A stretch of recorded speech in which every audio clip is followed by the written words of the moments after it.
Welcome to Little Kids Learners. મારો પ્રિય તહેવાર ઉત્તરાયણ નિબંધ. મકર સંક્રાંતિ એક હિન્દુ તહેવાર છે જે દર વર્ષે 14 જાન્યુઆરીએ ઉજવવામાં આવે છે. આ તહેવારના દિવસે સૂર્યનું મકર રાશિમાં પ્રવેશે છે. આ તહેવારમાં આપણે સૂર્ય ભગવાનની પૂજા કરીએ છીએ અને નદીઓમાં પવિત્ર સ્નાન કરીએ છીએ. લોકો ગાયને ઘાસ પણ ખવડાવે છે. એવું માનવામાં આવે છે કે મકર સંક્રાંતિ પર ગંગા નદીમાં પવિત્ર સ્નાન લેવાથી આપણા બધા પાપ ધોવાઈ જાય છે.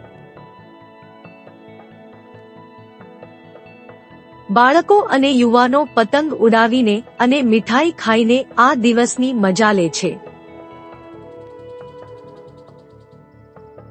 આ દિવસ પહેલા બજારોમાં તમને ખૂબ રોનક જોવા મળે છે.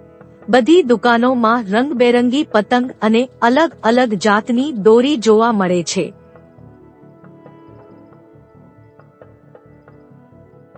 લોકો સંગીતના સાધનો પોતાની છત પર ચડાવે છે અને મોટા અવાજથી ગીતો વગાડે છે.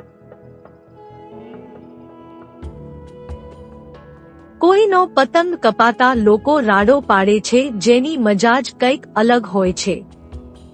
જ્યારે મોટા શહેરોમાં આ દિવસે રાત્રે લોકો ગુબ્બારા છોડે છે અને રાત્રે આકાશ આખું દીવડાથી ઝગમગી ઉઠે છે.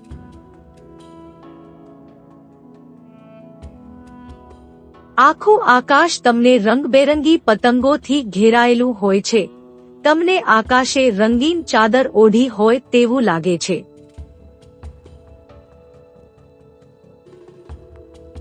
આ દિવસે ધારદાર દોરી વડે ઘણા પક્ષીઓનું મૃત્યુ પણ થાય છે. આપણે બધા લોકોએ પક્ષીઓને નુકસાન ના થાય તેનું ધ્યાન પણ રાખવું જોઈએ. Oi kiddos!